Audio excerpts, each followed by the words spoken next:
Good morning. After what seems like a lifetime of not meeting with you, our dear listeners and viewers, we did have 37 viewers on our last podcast.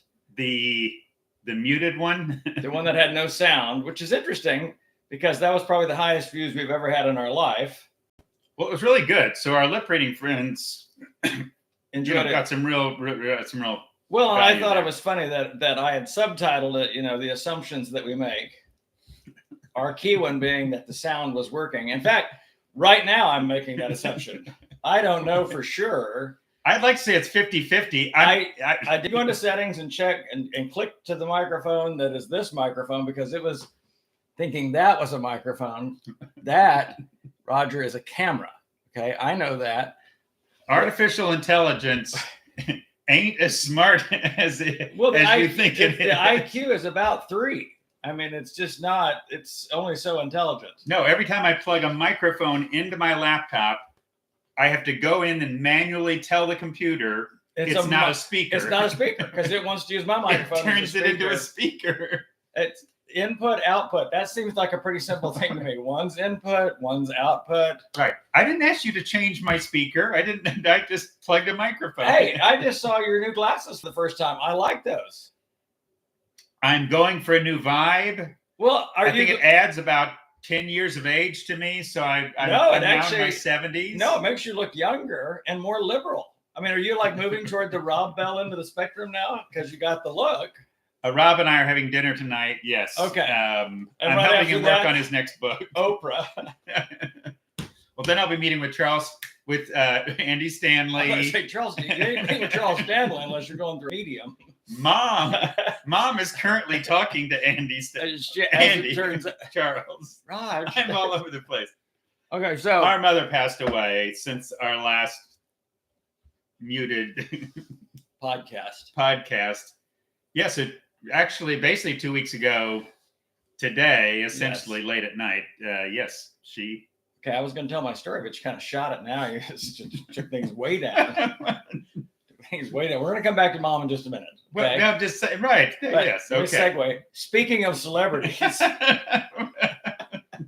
Okay. Speaking of celebrities that are still alive. That was the worst segue in the history of segues. Well, it was going to be really good, and then you threw the mom thing in there. Okay, but that I was not quick enough on the.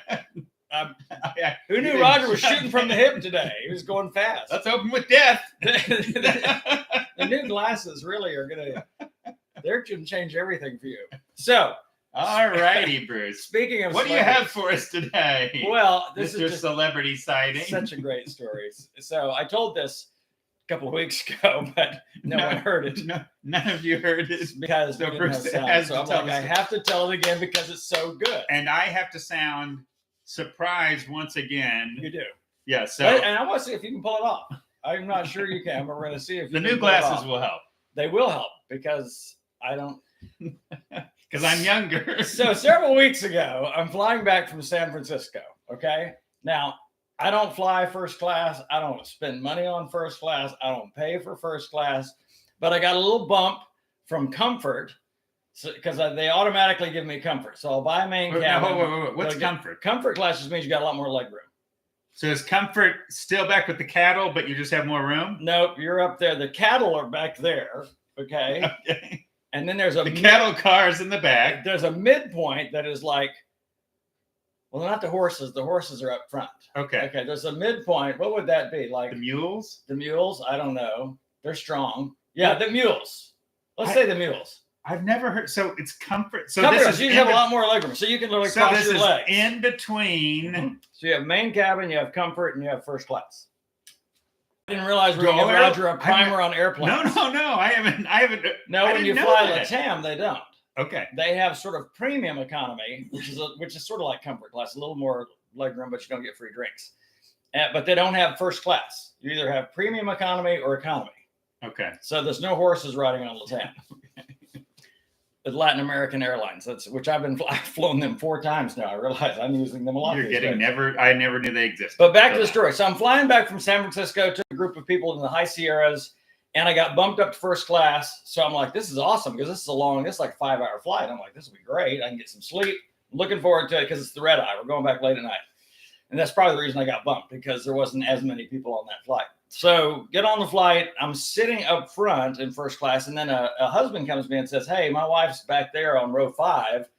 Can she come up here and you move back there? And I'm like, sure, first class. So first class. You're on the front row of first class, and then you get moved back. Yep. Something special, Jesus says, is going to happen. Well, the first will be last, the last will be Exactly. first. And I just moved to the back of... That guy had no idea what he was doing. I can't say you're moving to the back of the plane if you're moving to the back of first class, because it's still first class. So Right. what's first class is great about, you not only have more leg room, but you have more side room, which is the thing you actually need on planes. Let's face it. Because if you're sitting next to a guy that's like 250, 1/3 of your seat's gone.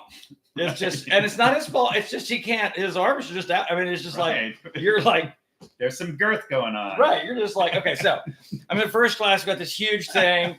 They're, giving us drinks. And this guy next to me, nice young man, tells me his name is Chase, 28 years old. And he just starts, he's really good with people, starts asking me curious questions. Like, what do you do? And what are you flying back from San Francisco? And I'm telling him about the high Sierras. But hold on for a second. I'm just, your first impression of it. No, so you sit, we do this. Your take on this young kid is what? I mean, you ready? Okay, so this is great. Because we make judgments in the first 8 seconds that we meet someone. of course. This is proof. If it takes 8, right? Right. Okay, yes. And we have I'm these, faster we have than that. right. We have mental images and judgments about who they are and why they are where Right. they are and all that kind of stuff. So Mr. 28 is sitting in first class. So I'm like, and he's just wearing like pretty normal clothes. Doesn't look like a businessman or anything. So I'm like, Mom and Dad sent him on a little ski trip or something. Just sent him on a little trip out to Good San for Francisco. Kids these days. Paid for first class for him. So I mean, that was my initial impression. But Sure. really nice Right. guy. I do it all the time. Yeah. Nice guy. And he reminded me of Zach, because Zach's 26 and just Of course. very good with people. So he's asking me about what I do. And I'm like, well, I take people on trips around the world and just, go backpacking. And I was telling him about Patagonia and Machu Picchu, which was coming up in a week. And he's like, hey, have you got a business card or something? He said, I might want to do one of those trips too. I love travel. And I said, absolutely. So I And give him Bruce like, I like this guy even more. I like this guy even more. This Chase kid. It's funny how many sales you can make on a plane, the opportunities that are created. So Sales on a plane. sales on a plane. So he's chatting me up, which is very interesting when we come to find out later what's going on. So anyway, so we finally get around. And I'm like, well, what do you do? I mean, what's got you in San Francisco? He said, well, I'm a race car driver. I'm like, bully for you. Little race car driver. You drive those little mini go-karts or, and I'm like, well, what circuit do you race on? He said, NASCAR. And I wish I hadn't said the next thing that came out of my mouth. Because, okay, NASCAR, that's, as circuits go, that's up there. That's at the top. Then you got Formula One. Then you got a bunch of other ones. What'd you ask next, Bruce? Well, I said to him, oh, I love NASCAR. Which I do. I just apparently don't watch it as much as I used to. So I said, NASCAR. I said, that's a big deal. And here's the deal. If you in NASCAR is one of those things, you have drivers that can go an entire career and never win a NASCAR race. Oh gosh, right. Because it's that competitive. You've got to have the right car, the right crew, the right sponsor, like great football teams. Right. All of it has to work together. And you have to have a great driver. Right. So I said, have you ever won a race? And he's just, deadpan. He's like, well, a few. I'm like, really? So Good you've won more than one NASCAR race. So I'm like, it's short of me scrambling right now because I'm like, I probably should know this person. And I'm like, well, what's the biggest one to you? And what was the most important one, impactful one for you? Because I'm asking curious questions. Right. He goes, it's probably the NASCAR Cup Championship. I'm like, oh. It was probably the Super Bowl of NASCAR. So the NASCAR Cup Championship is the year ending, all the playoffs. This is the winner of the entire year. Right. NASCAR, total points, all these races and everything. I said, you won the NASCAR Cup Championship. I said, wow. I said, that's a big deal. He said, yeah. He said it was during the pandemic. He said, so it was a little weird. Now, at this point, do you already know he's 28 at this point? I know he's 28. Okay. So I said, what's your last name? He said, Elliott. I'm like, Chase Elliott. I'm like, who are you in relation to Bill Elliott? And he goes, that's my dad. Now, it's so funny that I knew his dad, but I didn't know him. I knew. No, it's very telling that because and it's my age too. Bill Elliott in 1985 won 11 races, which I don't think anyone's done in 1 year, and won like 44 in his career. Here's the reality, Bruce. That's when you loved NASCAR. It was 1985. Mm-hmm. If Bill Elliott had been sitting, and there was little hints, because I said, because we were talking about where are you flying into? He said, well, I'm flying into Atlanta. I said, I live in Dawsonville. Awesome Bill from Dawsonville. That's what Bill Elliott was known as. So, and we, for some reason, we got talking about Andy Stanley, which was interesting. He said, oh yeah, I went to school with his daughter, Allie. And I'm like, really? I mean, that's just fast. So we're just talking. Anyway, Right. He says, he excuses himself to go use the bathroom. So as soon as he gets out now you think he's going to the bathroom. He's going to get his composure. He's got to be tickled. Now, number one, I'm the only person in first class that has the little headphones that Delta provides that are plugging in. Everyone else is seamlessly Bluetooth. So I have to like move my stuff so he can get through. And so he goes back to the bathroom and I quickly Google him. I'm like, Chase Elliott, hit Bill Elliott's son. Won 19 times, including the NASCAR Cup Championship. By the way, he was voted. He was 28. Yeah, he was currently and for the previous 6 years voted the most popular driver in NASCAR. And Mr. I Love NASCAR. And Mr. I Love NASCAR is talking to him and has no idea. To give our listeners some perspective, that is so me. This would be like sitting next to Taylor Swift and going, so Taylor, what do you do? Have you? Well, I write songs and sing them. Really? Like any songs that I might know? Well, a few. Well, have you ever had any top 100s? 137, including currently 14. 10 The top, top ones. 14 right songs right now are all from my albums. And he was so gracious. I mean, it was hilarious. He was so gracious. And I would think it might have been a little bit refreshing to him. Oh, I think so. That someone has no idea who he is. I'm just glad he got my business card. Chase, if you're listening, but you're not. But if you were, call that number. You still have that Send card. me a note. Let's go to Patagonia together. You'll love it. Let's just think, Bruce, about what you do with most business cards that are given to you. We throw them away. We don't. He's never going to call, is he? We're never going to have him on the podcast. We want him to please sponsor us. What was so funny? Please. I didn't even think about that. What was so funny is I had just talked on our previous podcast when we had Marie on about if I was ever to be a chaplain, I would be a chaplain for the PGA Tour or for NASCAR. Yeah. And I told because you love NASCAR. I told my buddy Chase. I said I'd love to be a chaplain for NASCAR. And he told me who it was. He said, "Yeah." He said, "We would really use someone like you." And I'm like, "Call the number, man." Here's the problem: is we're looking for people who really love NASCAR, who actually know who the top 10 who drivers can are. identify at least 3 of the top 10 drivers. So is Dale on the Earnhardt circuit. still winning right now? How's AJ Foyt doing? That's the best. Is Richard Petty still running up top? Right there, Childers Racing. Anyway, that was hilarious. AJ Foyt was my guy in the day. For whatever. I don't Well, know why, I know, I've got I don't know AJ why I Foyt. picked up AJ Foyt ran NASCAR and Formula One. So he did open wheel race. So he would race in the Indy 500 and which very few drivers would. So it's a totally different car. So the fact that AJ Foyt could win in both circuits. cars Okay. And that's why AJ Foyt is one of my favorite. I think if I sat next to AJ Foyt, I would know it. But anyway, I was asking him, I'm like, dude, what are you riding in first class on a commercial airline? I mean, don't you have your own jet? He said, yeah, we're selling ours and we just haven't bought another one yet. I'm like, bless your heart. That's to your credit, at least, because who's going to expect? It's like right. Taylor Swift is never going to be. She's not going to be on a commercial. First class in a commercial. Exactly. So anyway, he had just raced at the Sonoma Raceway and came in 4th. We just talked about it, and the next week he went to number 1 in the standings, and he's been there for the last couple of weeks. Wow! So it's just fascinating, but it reminded me of those are fun-sided, yeah. The assumptions and the judgments we make about people before we get to know them, and why asking curious questions is so important. Right. And what I realized about this young man, Chase, he asked me the questions. I mean, a lot of, I'm going to lump celebrities into a little bit of a category. A lot of celebrities would kind of would be looking straight ahead. Right. They're not looking for interactions. And I get it. I mean, they're signing autographs and talking with people all the time. He was so engaging and just talkative, and I'm Oh, no, like, the that fact, was right, that he's beautiful. asking, right, what you do Asking and me those what kind I of do. things. Yeah, I love that. All right, now we can talk about Mom, Mr. Dark Horse guy. So, and by the way, let me throw this out there. For those of you that knew that my mom passed, I was in Peru at the time, could not get back for the funeral, and so I missed the funeral service. And Roger had only 2 jobs that day. Okay, one was to honor Mom.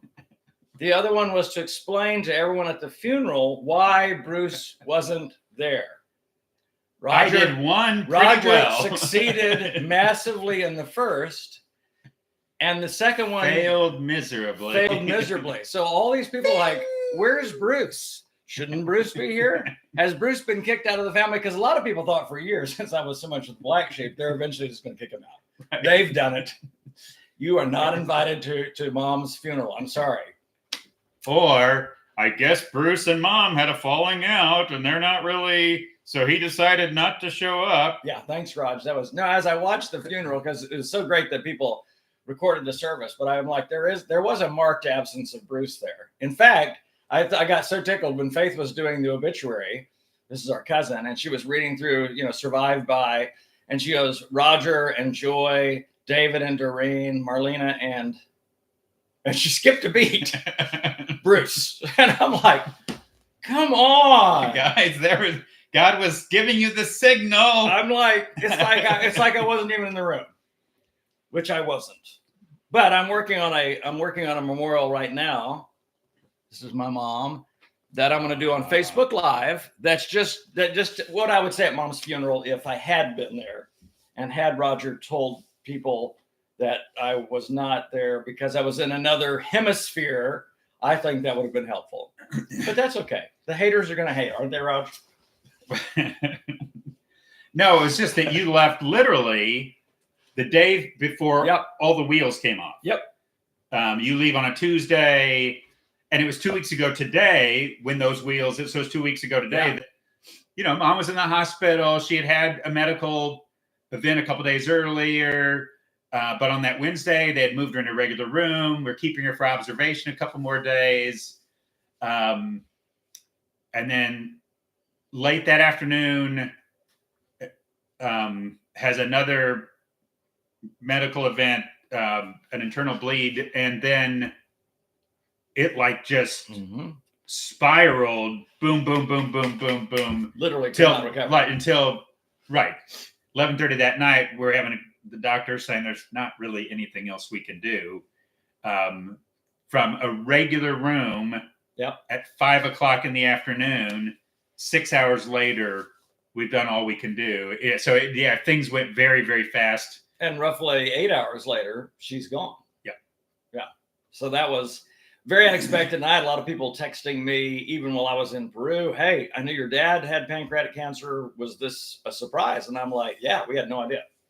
Even what you shared to begin Mom's memorial service was, we were planning this service for Dad right now. We had no idea that we were going to be doing this service for Mom. And it's beautiful that God created some space, like the celebration of life we did for Dad a couple of months ago when he got the pancreatic cancer diagnosis, because we knew we've got weeks or months with Dad. But Mom gave one of her best talks that we had in 2 years, just very sharp. Oh, absolutely. Right. Sharing with her children and grandchildren. Right. She spoke at length. In the last 2 years since Mom's stroke. Yeah. Conversations at length with Mom just were not things. It was short and sweet, and it was always sweet in it, but it was short. Right. We weren't, but on that day, she was in a different zone. And these funny things, these gifts God gave us. Yes. Where we're making our plans and He's directing our steps.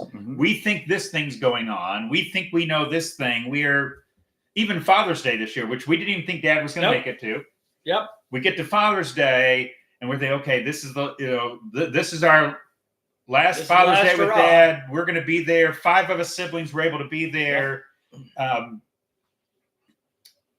Dave was not, because he was at church. He's preaching. He's preaching. So but 5 of us were there, and that was the last great day we had with Mom one of our on Father's Day. Yeah, and one of our sisters said it was a perfect day. It was the perfect. Yeah, it was so interesting because we're celebrating Dad on Father's Day, and Mom, who still had her sense of humor, Right. interjected, "Well, you couldn't have a Father's Day without a mother." Right. So we celebrated Mom as well. They both got their homemade ice cream, which they loved, and it really was a great day. That was my last time with Mom conscious. Yeah. Was on Father's Day. Yeah, that was mine too. And it was just that thing of God giving us gifts in unexpected ways. Mm-hmm. And it's this reminder in ways that we don't even see. God is sovereignly orchestrating things. And there'll be these moments, I wish God had done this differently. And we don't even realize He's giving us things sometimes that we want. We don't even know because we can't see the future. We don't know what's coming. And we're getting these gifts. Yeah. Well, and so it was the one of the first things I shared while I was in Peru after I found out about Mom's passing, because I do devotionals while we're in Peru, and the devotional I did that particular night was about the difference between time and timing. You know, and that word's used and translated, usually translated the same word, time, but there's two different ways that it's used. One is chronos, which is clock time, hours, minutes, days, months. That's chronos, and then there is chronology. What we would translate as timing, which is kairos. It's also translated time in Scripture, but kairos means seasons or an appropriate time. In other words, when Jesus would say, "My time has not yet come," he wasn't looking at his watch or at the sundial over in the square. Right. He was talking about the appropriate time, the season. My season has not yet come. He knew that cup, that baptism was awaiting him, but he knew it wasn't now. And I just talked to him about, even though from my perspective, in terms of time, Mom passing while I'm in Peru is not a good, for me, is not a good time. I said, but I do trust that God's timing is perfect. I said, because we did get this incredible, Father's Day with both Mom and Dad, which was great. And another thing that one of my Indian friends on this trip reminded me of, Anu, she said, "Bruce, it may have been very important that they do the funeral quickly for your mom because your dad wasn't sure if he was going to be there." Oh, we had that thought. Yes. Yeah. So I'm like, that makes total sense. In other words, Dad wants to be able to celebrate his wife. Not sure he's not sure how much time he has. Right. So in terms of timing, I'm like, that was perfect. The idea for Dad of waiting a week, who of course would love to have had you at that service, but that's going to create a tension when you don't even know if you have a week. Right. Right. No, and even where Dad is right now, where we're saying, okay, there's some new, some new decline. That's not that's a very legitimate. Oh, absolutely. And that was the tension we were wrestling with, even talking to Dad about the timing of the service and so on. But I think she was spot on. Yeah, I think so too. And it goes back to the whole talk was why God is never on time, because God lives outside of time, but He is all about timing. Yeah. And His timing is just right. I talked about how many times Jesus was late, and He's like, any time is right for you. They said, you need to go up to the feast. And He's like, no, my time's not yet come. They're like, but the feast starts, on Sunday. And He's like, yeah, I'm not going. And He comes in the middle of the feast. And of course, we know retrospectively, there was a contract out on his life. He was going to be arrested if he showed up at the feast on day one. Right. But showing up in the middle of it, no one was expecting him. Of course, that's where He does this incredible talk about living water. And if you're thirsty, come to me. And I was just like, God is all about timing, and His timing is perfect. So I'm actually, and the other thing was, I'm in the middle of reading the book, The Ruthless Elimination of Hurry. Yeah. I read it in one day. No, I'm just kidding. I'm actually reading it slowly, but it was this whole idea of we've got to stop living on clock time. It even talked about, he references a philosopher in the Roman days named Plautus, who said, the gods who erected this sundial in the square have destroyed my life. They have parceled my day into tiny morsels, and I can no longer enjoy it. And it was like, I'm like, yeah, time. It used to be the rhythms of your life were sunset and sundown. It's one of the things that I love about being on the trail. That really is the rhythm out there. You're not thinking about clock time, but you're very aware of daytime, nighttime. Because daytime we hike, nighttime we sleep. I mean, that was just sort of the way it works. But the more I'm reading this book, Roger, I'm reminded, instead of being convicted by it, I'm actually being affirmed by it. Because I am living differently than I used to. Even than when I was a pastor at a local church, I was much more aware, cognizant of clock time, chronos. There's this meeting, there's this thing, there's Sunday morning at this time we do.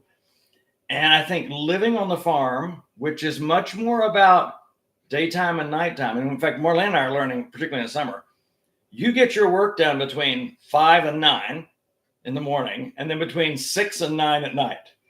Because otherwise, it's just too hot. So I'll do my indoor work, in the middle of the day. If there's computer work that I need to do or web page stuff or whatever else. But I realize as I'm reading this book, I'm like, I'm not really driven. I'm not driven by time like I used to be. And I love that. Is it maybe the phrase being less time conscious and more timing conscious? Mm-hmm. And I think invariably, if you think about God's timing, whenever we talk about God's timing, it's not that it was too fast. Typically, you're right. He's late. Yeah, he's late. It's not as fast as I'd like it to be. Even when you think about this phrase about the coming of the Messiah, that just when the fullness of time was come. That's timing. Right. At just the right time. I think it's how it's translated in the. But none of the Jews were saying, "Oh, this is perfect time." They're saying it's about time. It's about time. Right? Yeah. It's like all this waiting, and so even for and I say it carefully because we're talking to people like it feels like God's off time, and the assumption we make is what Peter talks about, where when he's slow, we think he's not there. We think it's not going to happen. We think he's not. But he's patient. He's patient. According to Scripture. And so being timing conscious makes me more patient. Mm-hmm. Time conscious, which Roger always is. Yes. Driving, whatever. I'm very time conscious. But if I'm timing conscious, I'm less in a hurry. I'm paying more attention to what's God up to. Why is the delay? I'm thinking more around, okay, what is the timing right for right now? It's not, God's obviously saying it's not right. And here's the thing, even if I look at, to me, Mom's passing is an affirmation of what we're talking about. Mm-hmm. We have an idea of things regulated. It's the closest thing. I'm not ever thrilled with the term answered prayer because I don't think it's so much. I agree, because I believe that concept. every single prayer is answered. Right. So we only consider answered prayer in Christian circles if it's a yes. Right. But I'm like, no, a lot of times we're getting a no, a not yet, or we get that parental favorite. We'll see. But I on that note, like the closest thing, I had begun praying that Mom and Dad could go out together. Now I wasn't thinking like a singular event, meteor crashes in on their, assisted living house or something. But more of an ascension with chariots of fire and wheels and all that. But I'm thinking closer together. Because and think about the grace of the timing, because we were concerned about the time, months, right, potentially years after Dad passes. How are we going to provide care for Mom in that? How is she going to do? All of the what's the best way to care for her? And God just sort of said, hey, actually, I've got that covered. Right.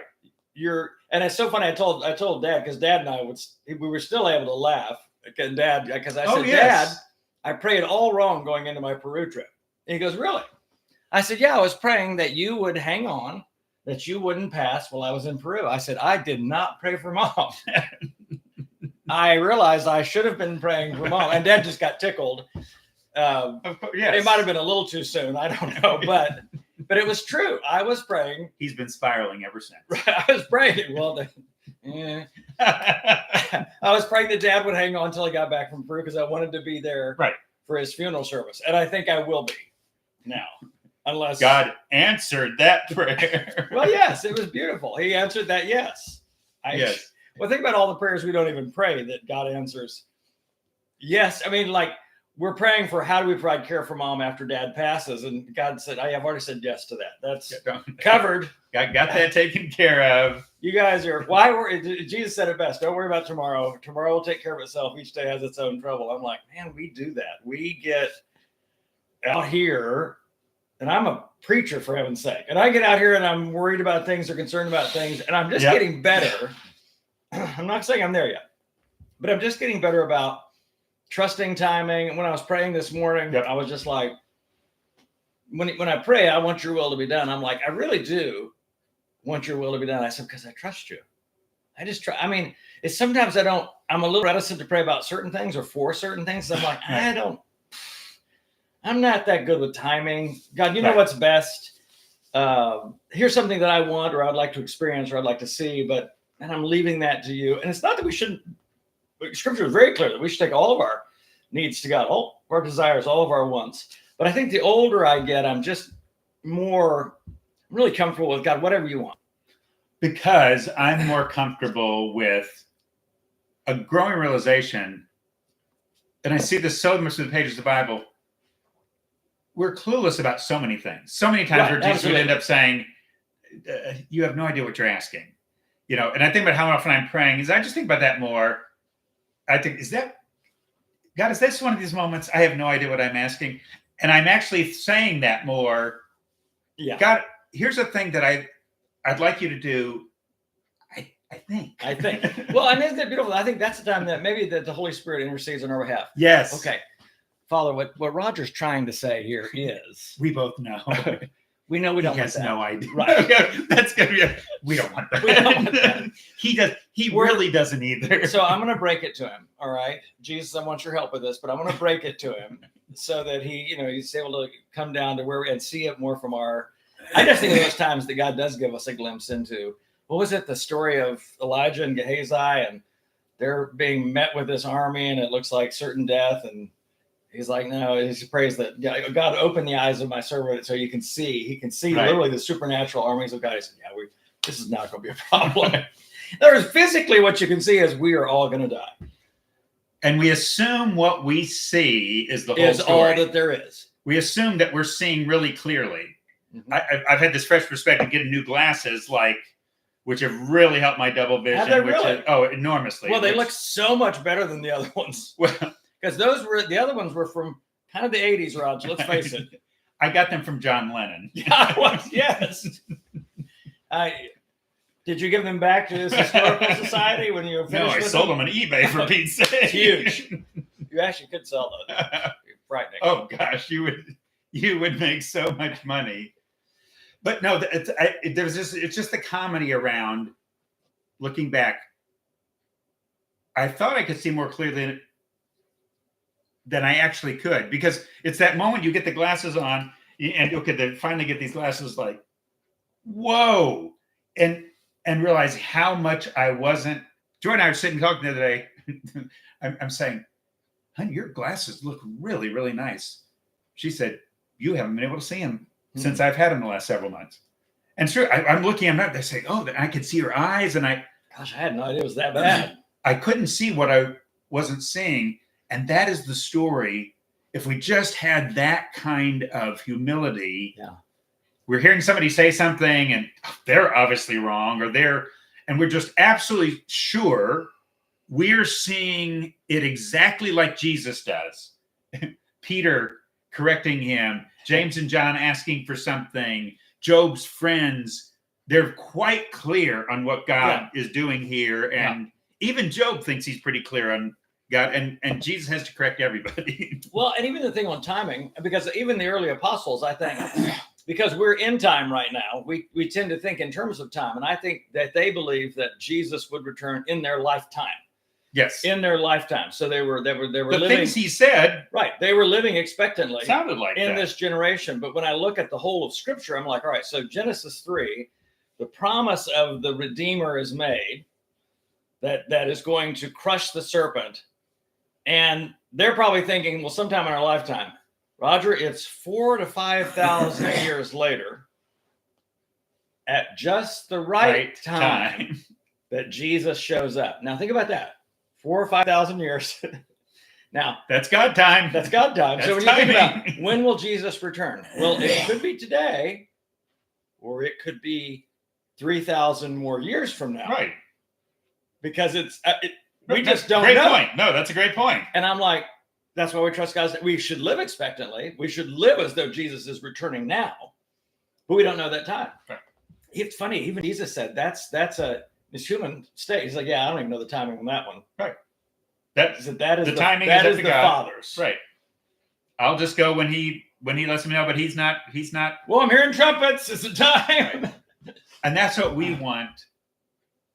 We want the times because we feel like we can be more control. Having to trust timing, and waiting on God. It brings peace. I think, Roger, because I've thought about this a lot. If I knew, like Jesus did at some point, that I'm going to die poorly on the cross for the sins of the world, it's going to be ugly, it's going to be awful, I feel like I would live in a state of sort of dread about that.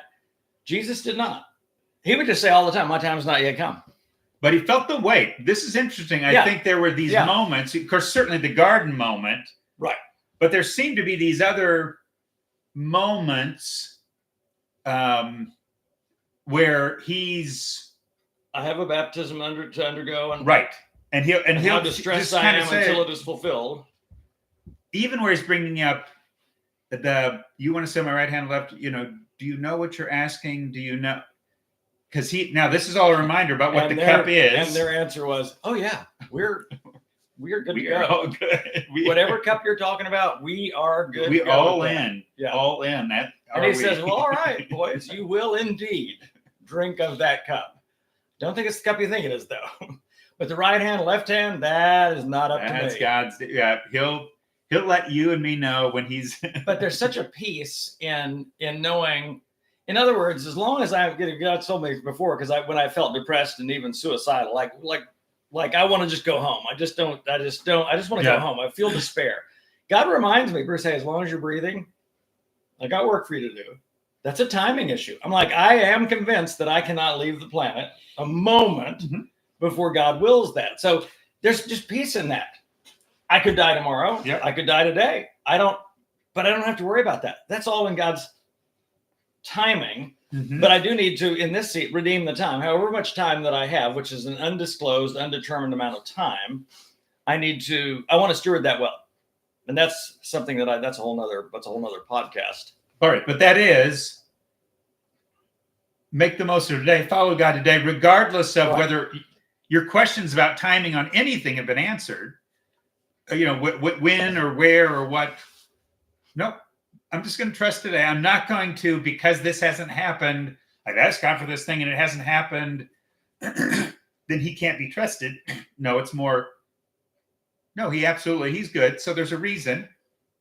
So I'm going to trust his timing and follow him today. And remember that every prayer is answered.